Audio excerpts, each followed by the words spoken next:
அன்புகள் அந்த வணக்கம் ரசிக பெருமக்களே. இன்று ஒரு விடுமுறை தினம். போய தினத்தில் உங்களை சந்திப்புடைய மகிழ்ச்சி கொள்கிறோம். 12ஆம் தேதி ஜூன் மாதம் 2014ஆம் ஆண்டு. ஆனால் பத்திரிகை வந்திருக்கின்றன, தகவல்களையும் கொண்டு வந்திருக்கின்றன. எனவே அது சார்ந்து இன்னும் ஆழமாக நாங்கள் விளங்கிக் கொள்வதற்கு செய்தி அறையிலிருந்து ஜெகநாத் கண்ணாவையும் அழைத்திருக்கின்றோம். வணக்கம் ஜெகநாத். வணக்கம் கஜமோகன். அதே நேரம் இங்கே செய்தி பத்திரிகை கண்ணனிக்குள்ளாலே எங்களுக்கு தன்னையும் கொஞ்சம் அவதானித்துக் கொள்ளுங்கள் என்று சிரித்துக் கொண்டிருக்கிறது. அடிப்படையில் நாங்கள் தமிழ் பத்திரிகைகளுக்கு செல்லலாம். எனவே முதல் பத்திரிகையாக நாங்கள் இன்று பிரகடனப்படுத்துவது தினகரன் பத்திரிகை. தினகரனுடைய பிரதான தலைப்பு: ஐக்கிய நாடுகள் குழுவை அனுமதிக்க கூடாது, பாராளுமன்றத்தில் பிரேரணை சமர்ப்பிப்பு, ஆளும் தரப்பு எம்பிக்கள் கையொப்பமிட்டு சபாநாயகரிடம் நேற்று கையளிப்பு, கட்சித் தலைவர்கள் கூட்டம் நாளை, விவாதம் நடத்தும் திகதி குறித்து தீர்மானம் என்கின்ற செய்தியாக இருக்கிறது. ஜெகநாத்திடம் ஒரு கேள்வி. பாராளுமன்றத்திலே தான் இந்த விடயம் சமர்ப்பிக்கப்பட இருக்கின்றது. ஆனால் இலங்கை அரசு குற்றம் இழைத்திருக்கிறதுக்கான ஒரு சமவாரியான விசாரணை தான் ஐக்கிய நாடுகள் நடாத்த இருக்கின்றது. ஆகவே ஏற்கனவே அரசின் பிரதிபலிப்பை மையப்படுத்தித்தான் விசாரணை. ஆகவே பாராளுமன்றத்திலே எடுக்கக்கூடிய இந்த முடிவுகள் எவ்வளவு தூரம் அந்த இலங்கை அரசாங்கத்தின் ஒரு ராஜதந்திர நகர்வு, அதாவது நாட்டின் மக்களை பிரதிபலிக்கும் இடமாகத்தான் பாராளுமன்றம் இருக்கின்றது. ஆகவே நாட்டு மக்கள் இந்த விசாரணையை எதிர்க்கின்றார்கள் என்ற பிம்பத்தை உலகத்திற்கு காட்டுவதற்காக தற்பொழுது பாராளுமன்றத்திடம் இதற்கான யோசனையை கேட்கின்றது. ஆகவே நேற்று தினம் சமர்ப்பிக்கப்பட்ட இந்த பிரேரணை பெரும்பாலும் தற்போது எங்களுக்கு தெரியும், இலங்கை பாராளுமன்றம் ஆளும் ஐக்கிய மக்கள் சுதந்திர கூட்டமைப்புக்கு மிகவும் அதிகாரமிக்க ஒரு இடமாகவே இருக்கின்றது. ஆகவே மிக இலகுவாக இந்த பிரேரணை நிறைவேற்றப்படும். அதே போன்று இந்த மற்றும் ஒரு விடயம் இருக்கின்றது. இந்த பிரேரணை தற்பொழுது எதிர்க்கட்சியினரும் இதற்கு சார்பாகத்தான் வாக்களிக்க வேண்டிய ஒரு நிர்பந்தத்தில் இருக்கின்றார்கள். இல்லாவிட்டால் அவர்கள் புலி முத்திரையோ அல்லது தேச துரோகம் என்ற முத்திரையோ குத்தப்படலாம். நேற்று தினம் சமர்ப்பிக்கப்பட்ட இந்த பிரேரணை 9 பாராளுமன்ற உறுப்பினர்களின் கையொப்பம். அதனால்தான் எதிர்க்கட்சியும் அதற்கு ஆதரவு வழங்கும்போது சொல்லிவிட்டு, ஆனால் நீங்கள் விசாரணைக்கு முகம் கொடுக்கத்தான் வேண்டும் என்று மறைமுகமாக சொல்லியிருக்கிறார்கள். நிச்சயமாக அவர்களின் சிலவேளை அவர்களின் எதிர்கால அரசியல் வாழ்க்கைக்கும் இது பாதகமாக ஏற்படலாம் எதிர்த்து வாக்களித்தார். ஆனால் நேற்றைய தினம் இதில் ஒப்பமிட்டவர்களிலும் தமிழ் பேசும் ஒரு பாராளுமன்ற உறுப்பினரும் இருக்கின்றார், HM அஸ்வர் அவர்கள். அதனையும் நாங்கள் ஞாபகப்படுத்திக் கொள்ள வேண்டும். இது தொடர்பாக 2 நாள் விவாதங்கள் நடைபெறவிருக்கின்றன. நாளைய தினம் கட்சி தலைவர்கள் கூடி ஆராய்ந்ததன் பின்னர் அடுத்த கட்ட நடவடிக்கை மேற்கொள்ளப்படவிருக்கின்றது. மக்களின் உரிமையை எவருக்கு காட்டி கொடுக்க நாம் ஒருபோதும் தயாரில்லை. மக்களின் வாழ்க்கை தரம் மாறுவதற்கேற்ப அபிவிருத்திகளை முன்னெடுக்கின்றோம். பயங்கரவாதம் ஒழிந்த பின்னர் வழிபாடுகளில் மக்கள் ஆர்வம், ஜனாதிபதி தெரிவிப்பு என்கின்ற செய்தி பிரசுரமாக இருக்கிறது. ஏனென்றால் இலங்கையினுடைய பிரசித்தி பெற்ற தலங்கள் திறக்கப்பட்டிருக்கின்றன, இயங்கப்படுகின்றன. எனவே வழிபாடு சென்று வரக்கூடிய வாய்ப்பு தற்பொழுது, அதற்கு சென்று வருவதற்கான பாதை வீதி அபிவிருத்தி பணிகளும் மிகவும் சிறப்பாக இருக்கின்றன, இலங்கையில் எந்த பாகமாக இருந்தாலும். ஆகவே அந்த அபிவிருத்திக்கு அடிகோலிய ஜனாதிபதியினுடைய பணியை நாங்கள் நிச்சயமாக பாராட்டியாக வேண்டும். இலங்கை கடற்பரப்பிற்குள் அத்துமீறுவோரே கைது. வேறு நாட்டின் எல்லைக்குள் சென்று எவரையும் கைது செய்யவில்லை. தொடர்ச்சியாகவே இந்தியா தரப்பிலே இந்திய மீனவர்கள் இலங்கை கடற்படையினரால் தாக்கப்படுவதாகவும் துன்புறுத்தப்படுவதாகவும் கைது செய்யப்படுவதாகவும் குற்றச்சாட்டுகள் முன்வைக்கப்படுகின்றன. ஆனாலும் கூட இவர்கள் எமது இலங்கை கடற்பரப்பிற்குள் பிரவேசித்தால் மாத்திரமே கைது செய்யப்படுவதாக நேற்றைய தினம் இராணுவ பேச்சாளர் பிரிகேடியர் ருவான் வணிக சூரிய ஊடகவியலாளர் சந்திப்பொன்றில் சுட்டிக்காட்டிய செய்திதான் இந்த தினகரனில் வந்திருக்கின்றது. பல்கலைக்கழகங்களில் குழப்பம் இருப்பதாக கூறி மாணவர்களின் எதிர்காலம் வீதியில் வீணடிப்பு. பல்கலைக்கழக மானிய ஆணைக்குழு தலைவி தெரிவிப்பு என்கின்ற செய்தி இங்கே பிரசுரமாக இருக்கின்றது. மாணவர்கள் அங்கே சத்தியாகிரகம் செய்து கொண்டிருக்கின்றார்கள். 170 நாட்களுக்கு பின்னர் தான் அந்த சத்தியாகிரகம் முடிவுக்கு வந்தது. ஆனாலும் கூட பல்கலைக்கழகங்களில் மாணவர்கள் கல்வி செயற்பாடுகளில் ஈடுபடும் நாட்களை விட வீதிகளில் போராட்டம் நடத்தும் நாட்களின் எண்ணிக்கை தான் அதிகரித்து காணப்படுகிறது. வீணடிப்பதற்கு ஆணைக்குழுவினுடைய தலைவி, மானிய ஆணைக்குழுவினுடைய தலைவி இப்படி தெரிவித்திருக்கிறார். அவற்றுடைய இந்த கருத்து எந்த அளவு தூரம் மாணவர்களுக்கு ஏற்றுக்கொள்வார்கள் என்ற கேள்வி வருகிறது. தேசிய மாணவ சிப்பாய்கள் படையணிக்கு பயிலுனர் அதிகாரிகள் சேர்ப்பு. 16, 17ஆம் தேதிகளில் நேர்முக பரீட்சை. தேசிய மாணவ சிப்பாய்கள் படையணிக்கு ஆர்வமும் திறமையும் கொண்ட இளம் பயிலுனர் அதிகாரிகள் உள்வாங்கப்பட உள்ளனர். இதற்கான நேர்முக பரீட்சை வரும் 16, 17ஆம் தேதிகளில் தெஹிவலை, பாமன்கட, துடுகைமுடி வீதி இலக்கம் 15 உள்ள தேசிய பயிலிய வளல் சிறப்பணி தலைமையகத்தில் இடம்பெறிருப்பதாக தெரிவிக்கப்படுகின்றது. 30 வயதுக்கு குறைந்த பட்டதாரி அல்லது கல்வியியல் கல்லூரியிலே நிறைவேற்று பட்டங்கள், டிப்ளமாஸ் முடித்தவர்களுக்கு இந்த வாய்ப்புகள் அதிகமாக இருப்பதாக தொடர்ச்சியாக 10ஆம் பக்க செய்தியாக தினகரன் தெரிவிக்கப்படுகின்றது. ஆகவே தமிழ் பேசும் மக்களும் இதற்கு விண்ணப்பிக்கலாம். ஜனாதிபதி இன்று பொலிவியா பயணம். G77 மாநாட்டில் பங்கேற்பு. 15ஆம் திகதி உரை என்கிற செய்தியாக இருக்கிறது. பொலிவியா இலங்கைக்கு மிகவும் நட்பான நாடு.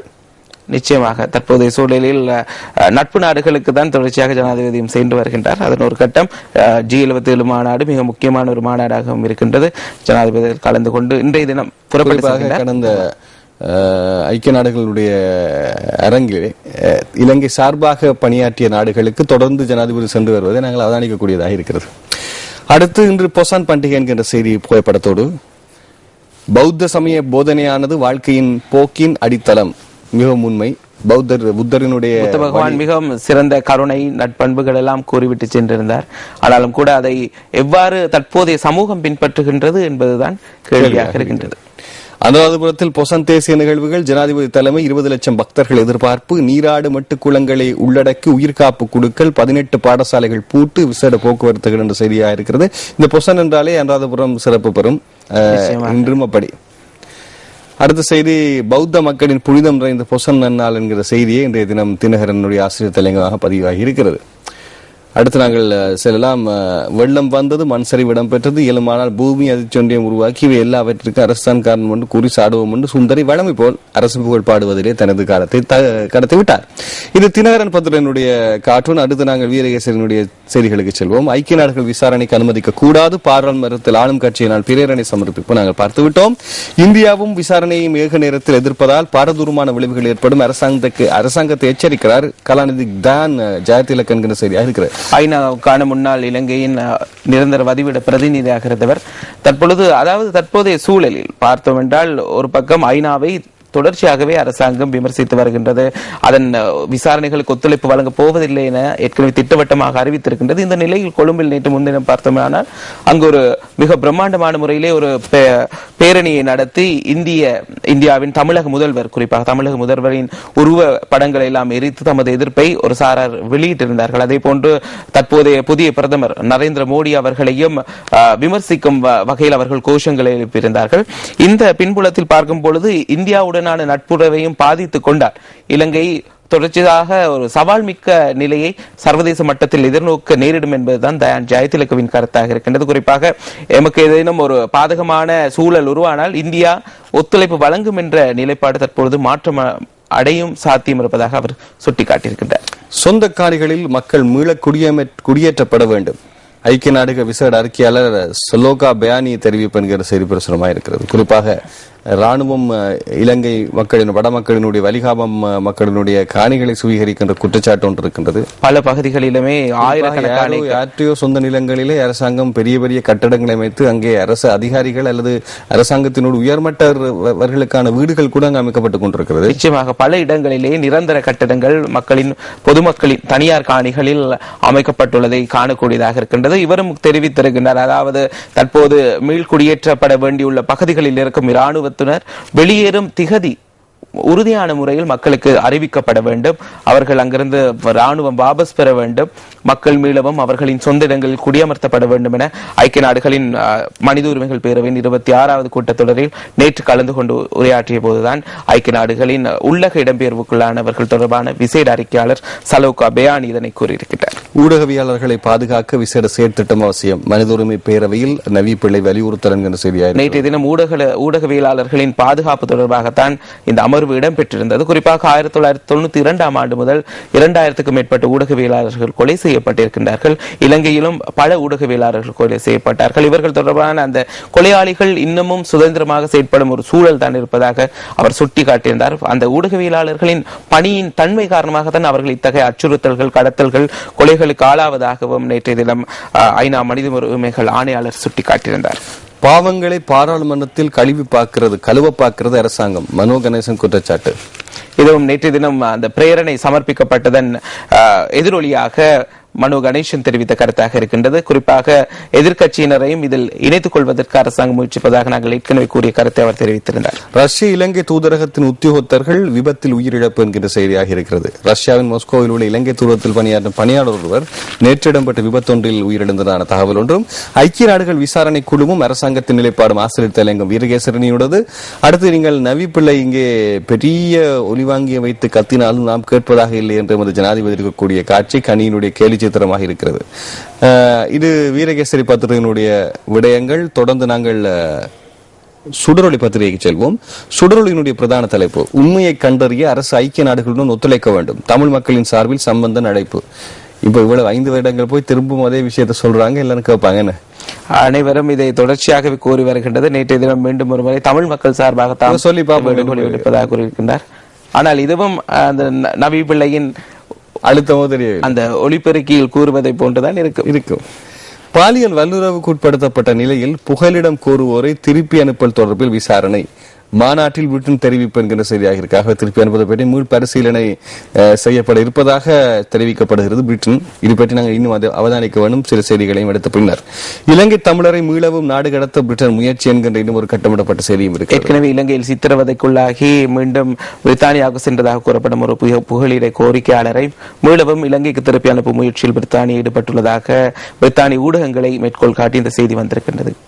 அடுத்த செய்தி, ஊடக பயிற்சி கருத்தரங்குகளை குழப்பி வருகிறது இலங்கை அரசு, டிரான்ஸ்பரன்சி இன்டர்நேஷனல் குற்றச்சாட்டு என்கின்ற செய்தியாக இருக்கிறது. குறிப்பாக வெளிநாடுகளுக்கு இலங்கை சார்ந்தவர்கள் நடுநிலைமையான ஊடக கருத்தரங்கு செல்லும் போது அதை குழப்புவதற்கான, அதே போன்று இலங்கையிலும் அண்மையில் வடக்கு கிழக்கு ஊடகவியலாளர்களுக்காக நீர்கொழும்பு பகுதியில் இடம்பெற்ற ஒரு கருத்தரங்கையும் சிலர் தலையிட்டு தடுத்து நிறுத்தியிருந்தமை ஞாபகப்படுத்த வேண்டும். அடுத்து, ஜனாதிபதி தேர்தலில் 3வது கூட்டணி புது வியூகம் வகுக்கும் முயற்சியில் ஜேவிபி, அமெரிக்காவை திருப்திப்படுத்தும் சபையாக ஐக்கிய நாடுகள் செயற்படுகிறது என்கிறார் அனுரகுமார் என்கிற செய்தியாக இருக்கின்றது. தற்போது இது ஒரு அனைவரும் எதிர்பார்த்த விடயம், ஒரு பொது வேட்பாளர் எதிர்கட்சிகள் எல்லாம் இணைந்து உருவாக்கும் என்பதுதான் பெரும்பாலும் எதிர்பார்க்கப்பட்ட விடயம். ஆனாலும் கூட தற்பொழுது மக்கள் விடுதலை முன்னணி ஒரு முடிவுக்கு வந்திருக்கின்றது. 3வது ஒரு வேட்பாளரை நிறுத்தி இந்த 2 வேட்பாளர்களுக்கும் சவாலை விடுப்பதற்கான முயற்சியில் அந்த கட்சி இறங்கி இருக்கின்றது. நடுக்கடலில் தத்தளித்த இலங்கை இளைஞரை மீட்டது இந்திய படை என்கிற செய்தியாக இருக்கிறது. இலங்கை கிளிநொச்சி அம்மன்புரம் பகுதியைச் சேர்ந்த வசீகரன் என்ற 41 வயதுடைய இவர் தற்போது சென்னை உத்தண்டி பகுதியில் வசித்து வருவதாக கூறப்படுகிறது.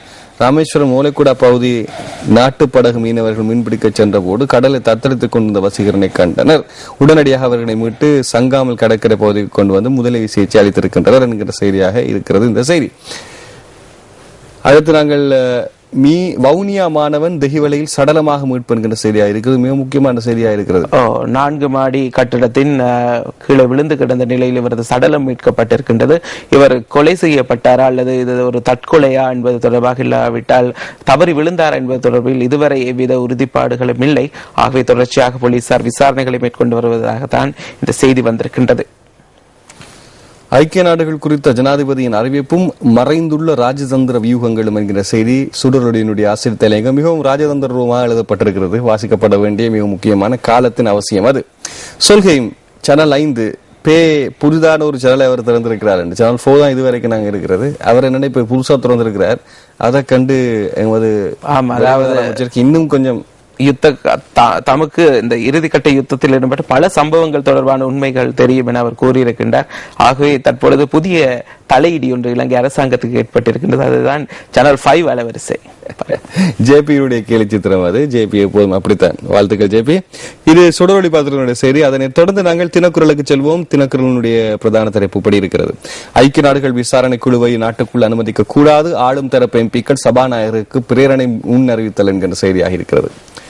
பயானியின் கருத்துக்களுக்கு கொழும்பு ஆட்சேபனை. உள்நாட்டில் இடம்பெற்று பெயர்ந்தோரின் மனித உரிமைகள் விவகாரத்துக்கு பொறுப்பான ஐக்கிய நாடுகளின் செயலாளர் சாலோக பயானி தெரிவித்த கருத்துக்களுக்கு அரசாங்கம் ஆட்சேபனை தெரிவித்திருக்கின்ற செய்தி இருக்கிறது.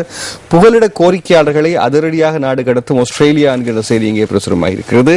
இலங்கையில் பாலியல் வன்முறையை நிறுத்த சர்வதேசம் நடவடிக்கை அவசியம் என்கிற செய்தியாக இருக்கிறது. சர்வதேச பாலியல் மாநாடு நடைபெற்றிருந்தது. அதில் இலங்கை சார்பாக அமைச்சர் ஜிஎல் பீரிஸ் அவர்களுக்கு அழைப்பு விடுத்தப்பட்ட போதும் எமது வெளிவிவகார அமைச்சர் தெரிவித்திருந்தார், யுத்தங்களில் இடம்பெற்ற குற்றச்சாட்டுகளை முன்வைப்பதற்கான வேறொரு வியூகத்தை மேலத்தைய நாடுகள் வகுக்கின்றது இலங்கைக்கு எதிராக என்று. குறிப்பாக நேற்று தினம் இந்த குற்றச்சாட்டை முன்வைத்தவர், அதாவது இலங்கை தொடர்பில் தமக்கு ஆலோசனை வழங்குவதற்காக ஐநா செயலாளர் நாயகம் பான் கி மூன் நியமித்த நிபுணர் குழுவின் உறுப்பினரான யஸ்மின் சூகா.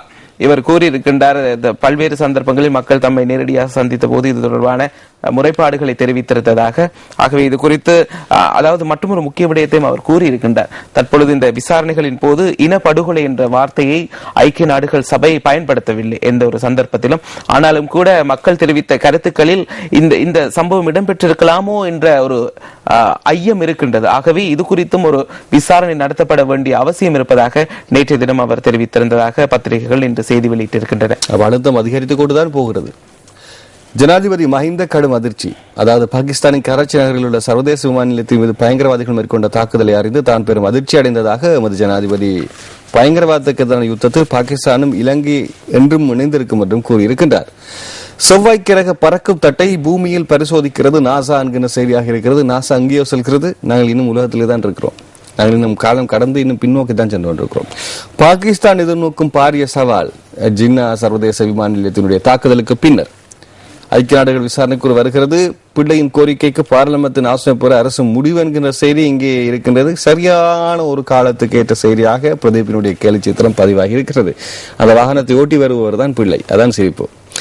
இதைத் தொடர்ந்து நாங்கள் இன்று வெளியாயிருக்கக்கூடிய உதயன் பத்திரிகையை பார்ப்போம். யாழ்ப்பாணத்திலிருந்து வெளியாயிருக்கும் பத்திரிகை ராணுவ பிரசன்னத்தால் வடக்கு பெண்கள் அச்சம் சுட்டிக்காட்டுகிறது ஐக்கிய நாடுகள் சபை என்கிற செய்தியாக இருக்கிறது. குறிப்பாக சகோதரிகள் அல்லது தாயாருடன் தனியே இருக்கக்கூடிய பெண்கள் இரவு நேரங்களில் இந்த சோதனை சார்ந்த விடயங்களில் அதிகம் கரிசனை செலுத்துவதாகவும் மீண்டும் ஒரு அதிர்ச்சிக்கான காலம் வந்திருப்பது போன்ற ஒரு தொனியும் இப்போது சர்வதேச ரீதியிலே பேசப்பட்டுக் கொண்டிருக்கிறது. அதுதான் யுத்தம் முடிவுக்கு கொண்டு வரப்பட்ட 5 வருடங்கள் கடந்தாலும் இன்னமும் அந்த யுத்த சூழல் தான் வடக்கிலும் தெற்கிலும் வடக்கிலும் கிழக்கு பகுதிகளிலும் சில பகுதிகளில் காணப்படுகின்றன. இன்னமும் இராணுவத்தினர் பிரசன்னம் பார்த்த அனைத்து இடங்களிலுமே இராணுவத்தினர் நிற்கின்றார்கள். அந்த மனோபாவத்திலிருந்து மக்கள் விடுபெறுவதற்கான காலம் இன்னும் வரவில்லை.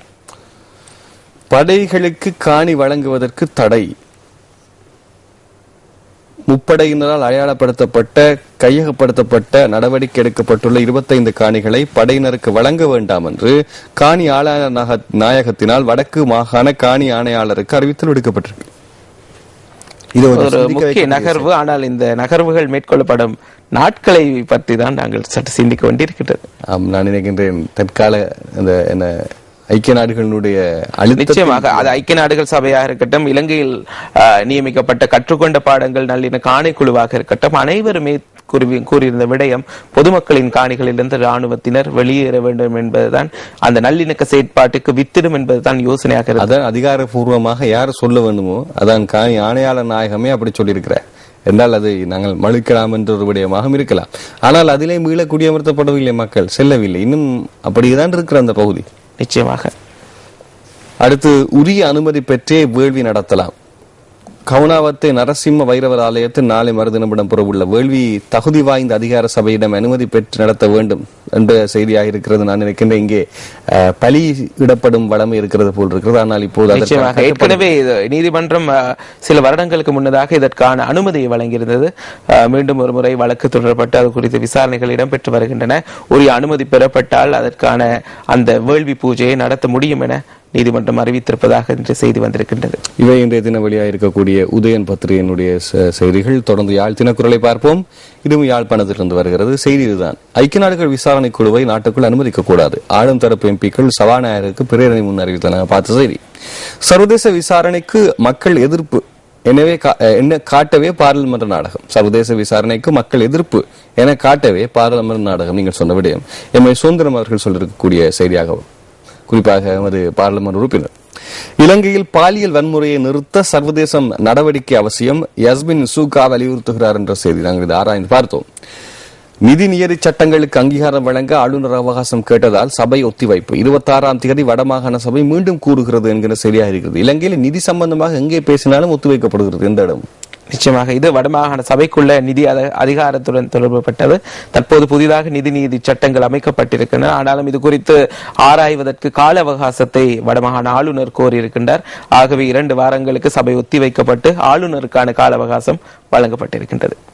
இவை யாழ் தினக்குரல் பத்திரிகையினுடைய செய்திகள். அதை தொடர்ந்து நாங்கள் இன்று வெளியாக இருக்கக்கூடிய மெட்ரோ நியூஸ் பத்திரிகையினுடைய செய்திகளுக்கு செல்வோம். இன்று மெட்ரோவிலே வந்திருக்கக்கூடிய பிரதான தலைப்பு: 1899 கிலோ கொழுந்து பறித்து 57,375 ரூபாய் சம்பளம் பெற்ற பெண்.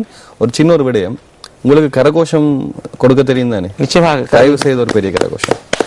ஏனென்றால் இவ்வளவு தூரம் ஒரு மாதத்துக்கு வருமானம் பெற முடியும் தான் முயற்சித்தால் என்கின்ற ஒரு விஷயத்தை நமது மலையக தாய் காண்பித்திருக்கின்றால் கிட்டத்தட்ட 2000 கிலோகிராம் தேயிலை அவர் மேலதிகமாக பறித்திருக்கின்றார்.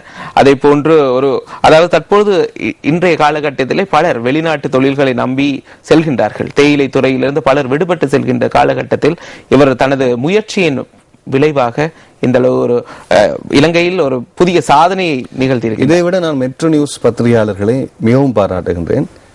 இப்படியான சில சம்பவங்கள் தலைப்பாக வரும்போது அரசியல் தாண்டி தனிப்பட்ட ரீதியில் மக்கள் விழிப்புணர்ச்சி அடைவதற்கான வாய்ப்புகள் இருக்கின்றது. அந்த அம்மாவை நாங்கள் பெரிதாகவே காண்பிக்க இங்கே விரும்புகிறோம். இங்கே நீங்கள் பார்க்கக்கூடியதாக இருக்கும் இந்த தாய் தான் சாதனைக்கான முக்கிய காரணியாக இருக்கின்றார். இவர் 57,375 ரூபாய் சம்பளம் பெற்றிருக்கின்றார். 1999 கிலோ அன்னளவாக 2000 கிலோ கொண்டு பறித்து இது பின்னர் இப்போது இன்னும் அதிகமாக பேசப்படலாம். இவ்வளவு தூரம் ஒருவருக்கு பறிப்பதற்கு தகுதி இருக்கிறதா, இப்படி விட்டார்கள், இப்படியான செய்திகளும் வரலாம். இது அனைத்துமே கொட்டகல மவுண்ட் வேர்னன் பகுதியில் இடம்பெற்ற பலர் இந்த அளவில் விட்டாலும் சிறிது குறைவாக சிறந்த சம்பளத்தை முறை பெற்றிருக்கின்றார்கள். தற்போதைய அந்த காலநிலை மாற்றத்தை கம்பெனியும் அதற்கு இவருக்கு ஒரு பாராட்டி ஊக்குவிக்கும் நிகழ்வுகள் எல்லாம் நடத்தி இருக்கின்றது. குறிப்பாக மக்கள் இவ்வாறு ஊக்குவிக்கப்பட வேண்டும். அவர்களின் அதாவது அனைத்து சந்தர்ப்பங்களிலும் மக்களுக்கு அந்த வேலை நாட்கள் கூட சில இடங்களில் மட்டுப்படுத்தப்படுகின்றது. ஆகவே அவர்கள் சம்பாதிக்க கூடிய அந்த நேரத்தில் அவர்களுக்கு வேலை வாய்ப்புகளை வழங்குவதும் அவசியமாக இருக்கின்றது. 600 போலீசாரின் படுகொலை தொடர்பில் விசாரணைகளை முன்னெடுக்க கோரிக்கை என்கிற செய்தியாக இருக்கிறது. 1990ஆம் ஆண்டு கால பகுதியில் 600 போலீசார் படுகொலை செய்யப்பட்ட சம்பவம் தொடர்பில் விசாரணை ஒன்றை நடத்துமாறு ஓய்வு பெற்ற போலீஸ் அதிகாரிகள் சங்கம் வேண்டுகோள் விடுத்திருக்கின்றது. இதுவும் அந்த காணாமற் போனோர் குறித்து விசாரணைகளை மேற்கொள்ளும் ஜனாதிபதி ஆணைக்குழுவிடம் இவர்கள் முறைப்பாட்டினை முன்வைத்திருக்கின்றார்கள். அதாவது சர்வதேசத்திலிருந்து இலங்கை எவ்வளவு தூரம் விலகி இருக்கிறதற்கு இப்படியான பல செய்திகள் இருக்கின்றன. அடுத்து, குடும்பத்துடன் ஆளுநர் வளாகத்திற்கு சென்ற ஊழியர் பலாமரத்தில் ஏறி அமர்ந்து கவன ஈர்ப்பு ஆர்ப்பாட்டம். என்னத்திற்கு? நிரந்தர நியமனத்தை கேட்டிருக்கின்றார். இவர் தம்மை இதுவரையும் நிரந்தர நியமனம் வழங்காததால் தமது உரிமைகள் பறிக்கப்படுவதாக தெரிவித்துதான் இந்த எதிர்ப்பு ஆர்ப்பாட்டத்தில் ஈடுபட்டிருந்த கவன ஈர்ப்பு போராட்டத்தில் இவர் மாத்திரமல்லாது வெள்ளவாய பிரதேசத்தை சேர்ந்த 2 குழந்தைகளுடைய குடும்பத்தாருடன் சென்றுதான் அவர் இந்த கவன ஈர்ப்பு போராட்டத்தை நேற்று தினம் சுமார் 2 மணித்தியாலங்கள் பலாமரத்தின் மீது ஏறி தமது எதிர்ப்பினை வெளிப்படுத்தியிருந்தார். டிக்கெட் பரிசோதகர்களை தாக்கிவிட்டு தப்பிய நடத்துனர் போலீசாரால் கைது. டிக்கெட்டை கொடுக்காம அந்த பரிசீலனை செய்வரை தாக்கிவிட்டு ஓடி இருக்கிறார். அதுவும் அரசாங்க பஸ் ஒன்றுடைய நடத்துனர் தான் இத்தகைய செயற்பாட்டிலே ஈடுபட்டிருக்கின்றார். அடுத்து, இருவருக்கு இடையிலான கத்தி குத்து, ஒருவர் உயிரிழப்பு, மற்றவர் காயம். பணம் கொடுக்கல் வாங்கலில் ஈடுபட்ட விடயமாக பளை தம்பலகாமம் எனும் பிரதேசத்தில், கிளிநொச்சி மாவட்ட பளை தம்பலகாமம் எனும் பிரதேசத்தில் காலை இடம்பெற்ற ஒரு கொலை சம்பவம். பணம் மனிதத்தை எப்படி மறிக்கிறது என்பதற்கான செயலாக இருக்கின்றது. அதை தேடித்தான் நாமும் அலை பாய்ந்து கொண்டிருக்கணும். என்ன செய்வது? வாழ்க்கைக்கு தேவையாது. தி ஐலண்ட் பத்திரிகை இப்படி ஒரு செய்தியை கொண்டு வருகின்றது. டுடே இஸ் பொசன், இன்றைய நாள் பொசன் பௌர்ணமிக்கான நாள். Government has no option but to face UN probe. UNP தெரிவிப்பு என்கிற செய்தியாக இருக்கிறது. மாற்று வழிகள் எதுவும் இல்லை. நிச்சயமாக ஐக்கிய நாடுகளின் விசாரணையை அதில் அரசாங்கம் எதிர்நோக்க வேண்டும் என்பதுதான் ஐக்கிய தேசிய கட்சியின் கருத்தாக இருக்கின்றது. ஐக்கிய தேசிய நாங்கள் அரசாங்கத்தின் இந்த என்ன சொல்வது சர்வதேச விசாரணை வேண்டாம் என்பதற்கு ஆதரவு தெரிவிப்போம். ஆனால் அந்த முகம் கொடுக்க வேண்டிய கட்டாயம் இருக்கிறது. ஏனென்றால் அவர்கள் எதிர்கட்சியில் தான் இருக்கின்றார்கள். அப்படி சொல்லத்தானே விஜயதாச ராஜபக்ச அவர்கள் குறிப்பாக முன்னாள் பிரதான சட்டத்தரணிகள் சங்கத்தின் தலைவராக இருந்தார். அதுவும் குறிப்பாக ஷிராணி பண்டாநாயக்க அவர்களுடைய அந்த வழக்குகள் சென்ற நேரத்தில் இவர் தான் முன்னின்று அவர் சார்பாக பேசியவர் என்பதை நாங்கள் பதிவு செய்யலாம். நிச்சயமாக. அடுத்து, Ramaphosa move in the balance. UPFA partners protest outside involvement என்கிற செய்தியாக இருக்கிறது. தமக்கு கொடுக்கப்பட்ட அதிகாரத்துக்கு வெளியே அவர் அழுத்தம் கொடுக்கக்கூடிய மீறி செயற்பட்டு கொண்டிருப்பதாக, தமது நடுநிலைமையை மீறி செயற்பட்டு இலங்கை தொடர்பாக தென்னாப்பிரிக்கா ஒரு விசேட பிரதிநிதி நியமித்திருக்கின்றது. அவர் தான் இந்த ராமபோஷா.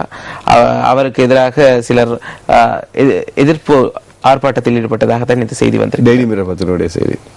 அடுத்த செய்தியை நாங்கள் பார்க்கலாம். ஹெரோயின் டிஸ்ட்ரிபியூஷன் வந்து இன்க்ரீஸ் என்கிற செய்தி சிலோன் டுடே பத்திரிகையுடைய செய்தியா இருக்கு. நல்ல செய்தி அல்ல. அதான், இலங்கையில் பெரும்பான்மையாக பௌத்த தர்மம் இருக்கும் ஒரு நாடு. இந்த பொசோன் நாளில் பார்த்தோம் என்றால் புத்த பகவான் நேரடியாகவே இந்த போதைப் பொருள் பாவனையை எதிர்த்த ஒருவராக இருக்கின்றார்.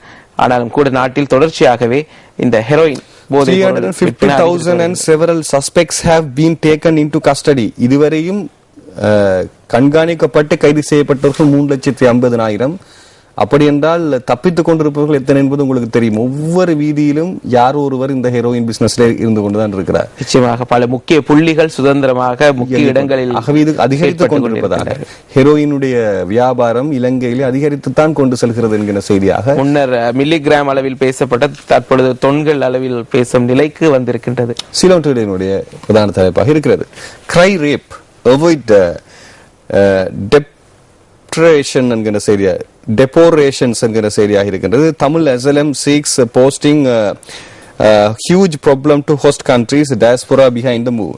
டிபோர்டேஷன் என்று சொன்னால் மீண்டும் அனுப்புவது. இது அதாவது இந்த அழுகிறது அல்லது இந்த பாலியல் தஞ்சம் கோரியது, இந்த ரெண்டு விடங்களும் இதை தடுப்பதற்கான ஒரு சக்தியை கொடுக்கின்றது. இதுக்கு பின்புறமாக டயஸ்போரா இயங்கிக் கொண்டிருக்கிறது என்கிற செய்தியாக இருக்கிறது.